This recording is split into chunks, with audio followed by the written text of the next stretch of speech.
Subscribe now for my channel. Thanks for watching. The battle of mother-in-law and daughter-in-law. Kavya, when will you listen to me? After all, I am your wife, Kavya angrily said to Avinash. Without saying a word, Avinash left the house. This had become a daily occurrence. Kavya greatly respected her mother-in-law, Sulochana ji. However, Sulochana ji always tried to put her down. Today as well, Kavya got up early to prepare breakfast. Since Avinash loved semolina pudding, halwa, she made it along with the rest of the breakfast and served it to everyone. Kavya's father-in-law, Ramesh ji, scolded Sulochana ji, "Why this unnecessary extravagance with ghee in the morning?"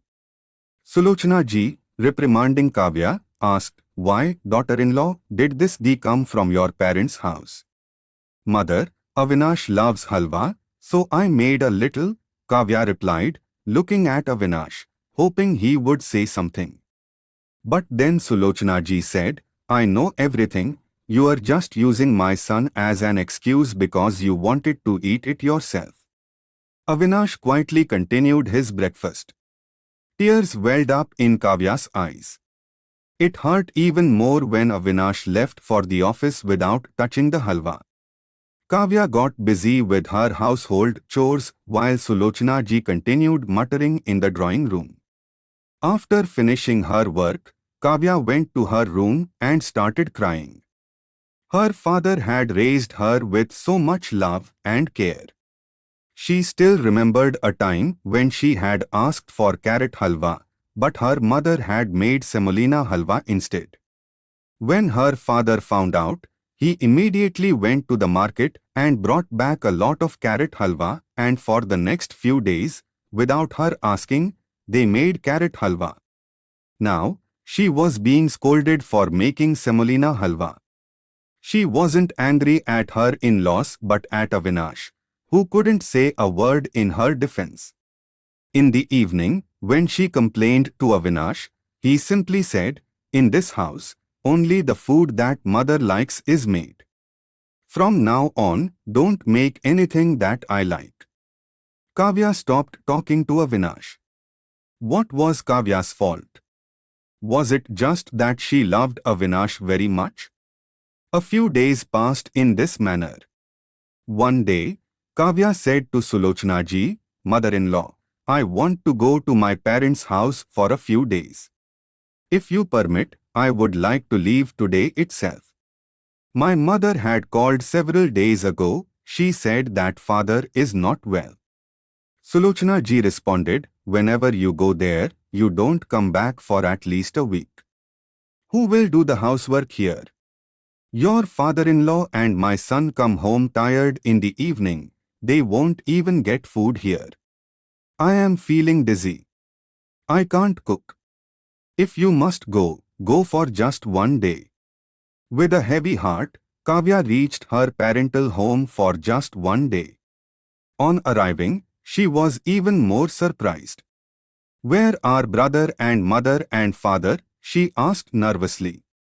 Her sister-in-law replied, "They never feel settled at home. They've gone on a pilgrimage. Who knows when they'll return? By the way, how many days are you planning to stay? Because I need to go to my parents' house too." Hearing this behavior from her sister-in-law, Kavya was shocked. Was this the same sister-in-law who used to show her so much affection? Kavya sat on the sofa, thinking, "Oh, so when brother had taken my signatures on the house papers, I had given up my share. Maybe it was for those signatures that she showed me affection." Kavya stood up abruptly.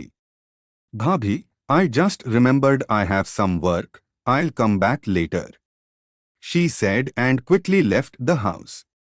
From the sound of the gate closing behind her, she understood that her leaving didn't make much difference to her sister-in-law. Walking heavily, she reached the temple. If she had gone to her in-laws' house before the evening, Sulochana ji would have asked her many questions. She went inside the temple, had a glimpse of the deity, but didn't ask for anything or say anything. Bowing her head at the deity's feet, she came outside and sat down. Just then, she saw her parents sitting under a tree in front of her. Kavya ran to them. Seeing Kavya, her mother started crying. "Daughter, how come you are here?" her father asked. "Leave that, tell me how you are here." "You were supposed to be on a pilgrimage." Kavya's patience broke, and tears started flowing from her eyes. "Daughter, your sister-in-law lied to you.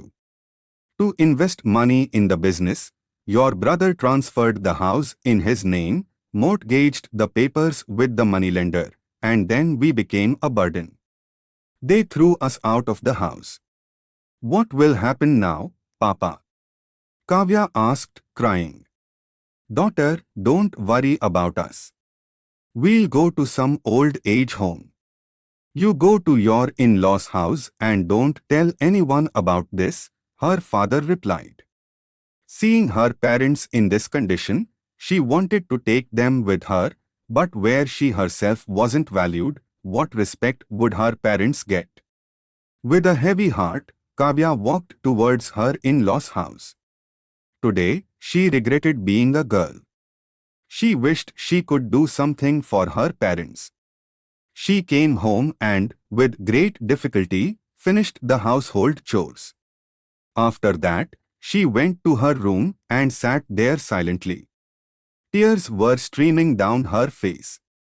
Avinash was busy with his office work.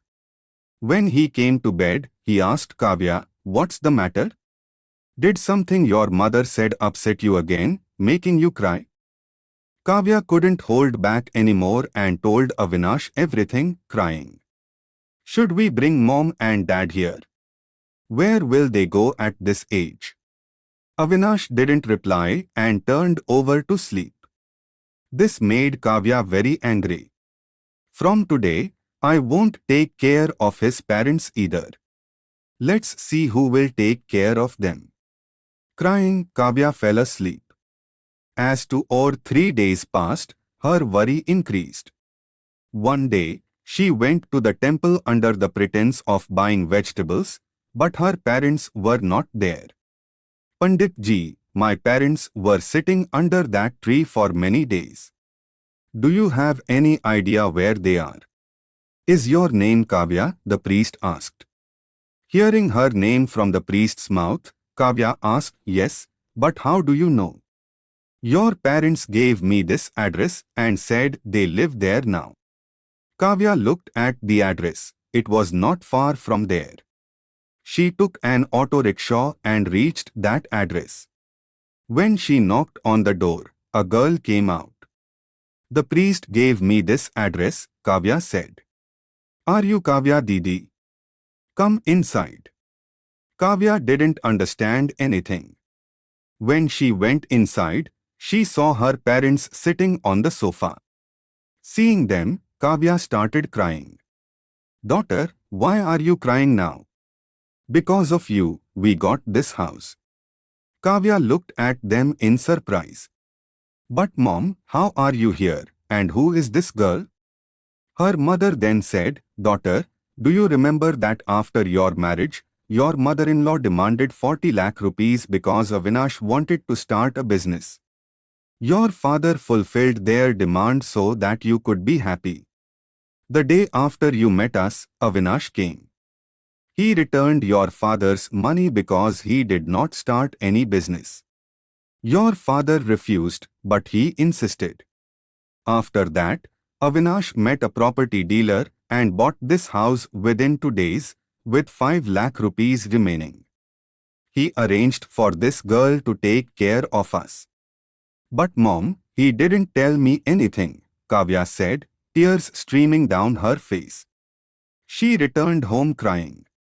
At home, she thought, "Avinash never stood up for me, but he did so much for my parents, more than any real son would do."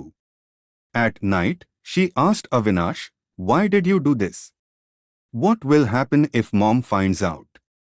Hearing Avinash's response, Kavya started crying. Avinash said, Just as they are parents to you, they are parents to me too. When I took the money, I had already decided that I would return it all with interest one day. But when the business couldn't start, I kept the money with me, waiting for the right time. If I had brought your parents to our home, their self-respect would have tormented them every day. They wouldn't like living in their daughter's house. I did all this so that they wouldn't feel humiliated. Kavya, please forgive me. Until now, I always misunderstood you, she said, crying. Just then, Sulochana, who was standing behind, said, Dear, that money was taken as a loan. It was your father's savings. Avinash and I had already decided to return your money with interest. Now, go to sleep. It won't be good if breakfast isn't ready on time in the morning. Hearing this, Kavya, Avinash, and Sulochana laughed heartily.